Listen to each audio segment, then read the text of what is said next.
জামায়াতের নেতৃবৃন্দের প্রতি, আপনাদের প্রতি আমার কথা, আপনারা এখন বিরোধী দলে আছেন, আপনারা জনগণের সেন্টিমেন্ট নিয়েছেন যে আওয়ামী লীগ সরকার স্বৈরাচার ফ্যাসিস্ট, আপনাদেরকে কথা বলতে দিত না, আপনাদেরকে মারত, আপনাদের অফিস খুলতে দিত না, আপনারা মজলুম, হাসিনা হচ্ছে জালেম, এজন্য সেই স্বৈরাচার।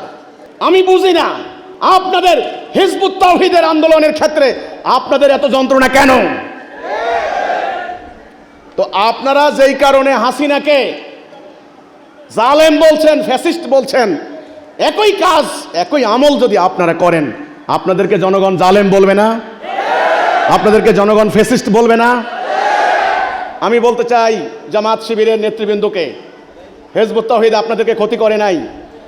গত নির্বাচনের আগে আমি কুষ্টিয়া এলাকায়, খুলনা এলাকায় সবচাইতে বেশি জনসভা করেছি।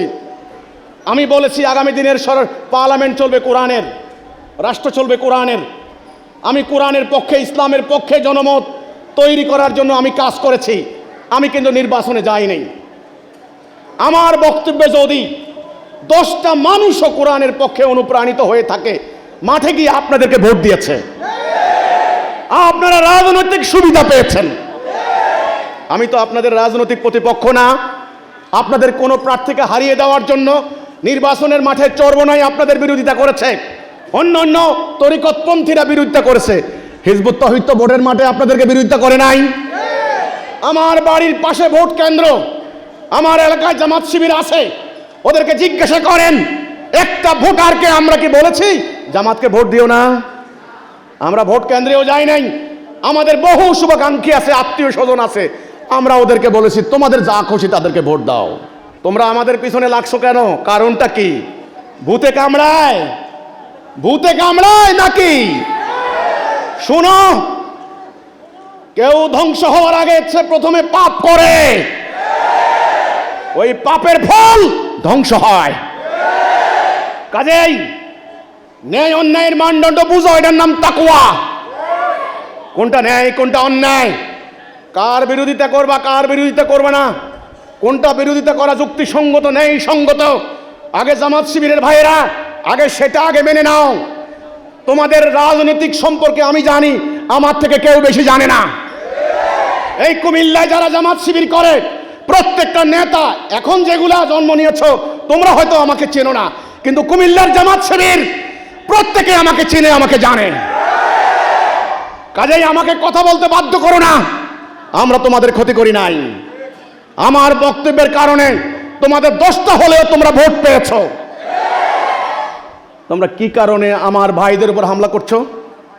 আমি কেন্দ্রীয় জামাতের দৃষ্টি আকর্ষণ করছি, আপনারা তো এখন অনেক বড় জায়গায় থাকেন, এখন আপনারা লিডার অব দ্য অপোজিশন, বিরোধী দলীয় নেতার চেয়ারে বসে আছেন।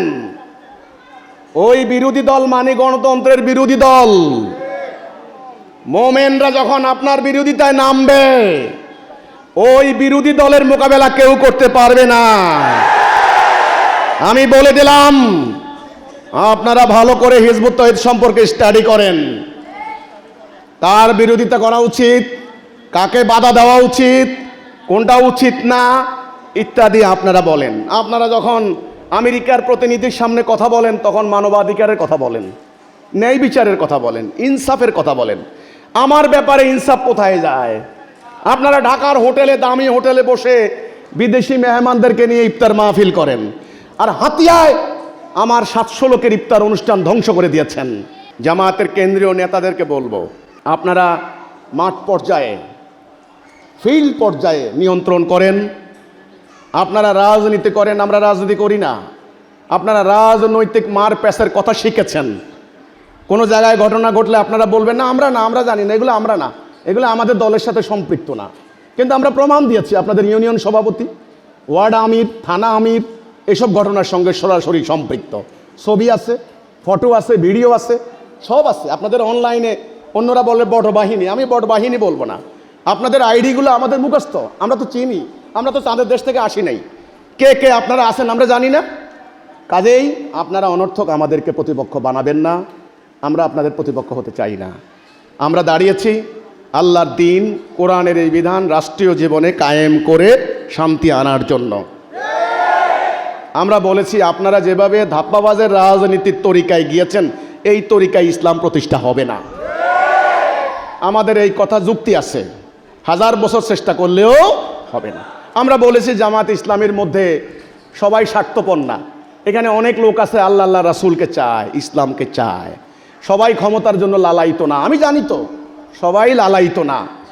অনেক আছে লালায়িত, মেম্বার হবে, চেয়ারম্যান হবে, এমপি হবে, হ্যাঁ, বিভিন্ন ব্যাংকে চাকরি পাবে, স্বার্থ, বিভিন্ন বিশ্ববিদ্যালয় হলে সিট পাবে, স্বার্থ।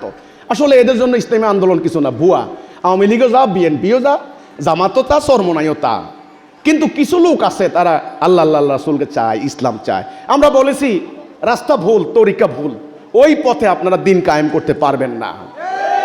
আমরা এই কথা বলেছি, কিন্তু আপনারা, আমি বুঝলাম না, আপনারা জায়গায় জায়গায় আমাদেরকে কেন হামলা করছেন? কি কারণে আপনারা আমাদের মিটিং বানচাল করছেন? আমি আজকের এই কুমিল্লার এই সমাবেশ থেকে আমাদের যারা কেন্দ্রীয় জামাত শিবিরের নেতৃবৃন্দ আছেন, আমি আপনাদেরকে দৃষ্টি আকর্ষণ করছি, আপনাদের চেইন অফ কমান্ড ঠিক করেন। চেইন অফ কমান্ড ঠিক না করলে কর্মীদের অপকর্মের দায় অস্বীকার করতে পারবেন না।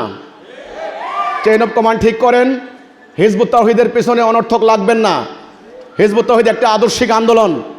আমারও, আপনার যদি মানবাধিকার থাকে, আমারও মানবাধিকার আছে, আমারও বাক স্বাধীনতা আছে, আমারও ন্যায়সঙ্গত কথা বলার অধিকার আছে।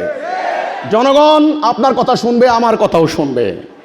জনগণ বিচার বিশ্লেষণ করবে, যাচাই বাছাই করবে।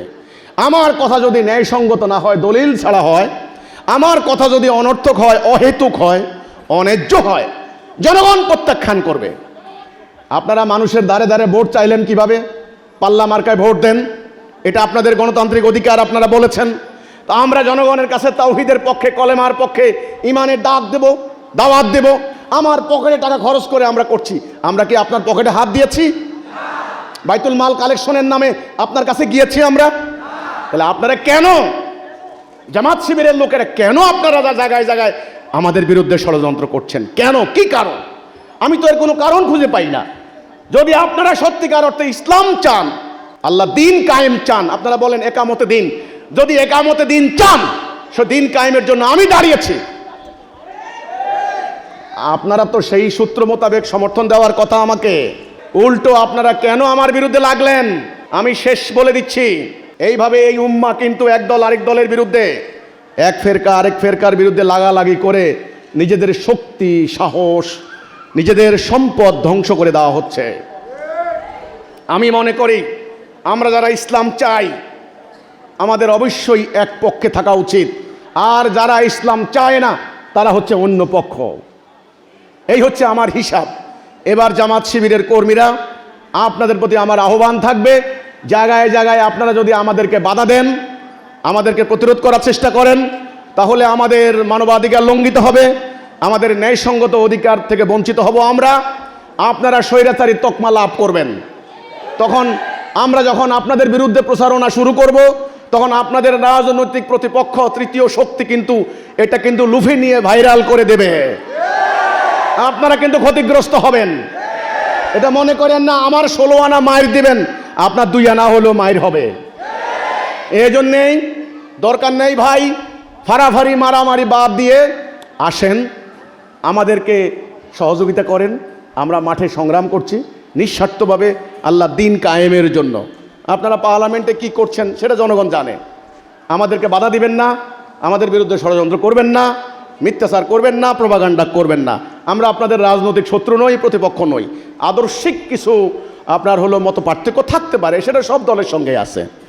তো সেটার জন্য তো আপনি আমার মানবাধিকার, বাক স্বাধীনতা, সাংবিধানিক অধিকার হরণ করতে পারেন না। আপনারও কথা বলার অধিকার, আমারও কথা বলার অধিকার। তো এই হচ্ছে আমার কথাটা। আমি কেন্দ্রীয় নেতৃত্ব যারা আছেন, আপনাদেরকে অনুরোধ করব, আপনারা তৃণমূল পর্যায়ে কি হচ্ছে এগুলি হস্তক্ষেপ করেন। কার বিরোধিতা করা দরকার, কার বিরোধিতা করবে না, সেগুলো সুস্পষ্ট গাইডলাইন দেন। আমার এই বক্তব্য যদি আপনাদের কানে যায়, আগামী 1 মাস আমি দেখব আপনাদের ফিল্ডে আপনাদের অ্যাক্টিভিটিস, আপনাদের লক্ষণ, আপনাদের আচরণ, আমাদের সাথে আপনারা কি করেন। 1 মাস পরে আমি আমার কর্তব্য নির্ধারণ করব, জামাত শিবিরের ব্যাপারে হিজবুত তাওহীদ কি সিদ্ধান্ত নেবে। আর একটা মনে রাখবেন, হিজবুত তাওহীদের সিদ্ধান্ত কিন্তু আল্লাহর সিদ্ধান্ত। হিজবুত তাওহীদের ডিসিশন আল্লাহর ডিসিশন। হিজবুত তাওহীদ যদি কোনো ব্যাপারে একবার সিদ্ধান্ত নেয়, এই সিদ্ধান্ত রোখানোর ক্ষমতা দুনিয়ার কারো নাই। আমি ব্যক্তিগতভাবে মুসলমান এক দল আরেক দল, এক গোষ্ঠী আরেক গোষ্ঠী রেষারেষি মারামারি হানাহানি আমরা করতে চাই না। আমরা যারা কলেমায় বিশ্বাস করি, লা ইলাহা ইল্লাল্লাহ মুহাম্মাদুর রাসূলুল্লাহ, আমাদের কলেমা এক, আমাদের বিশ্বাস আছে কিতাব একটা আল কোরআন, আমাদের কাবা এক, আমাদের আল্লাহ এক, আমরা হব এক জাতি।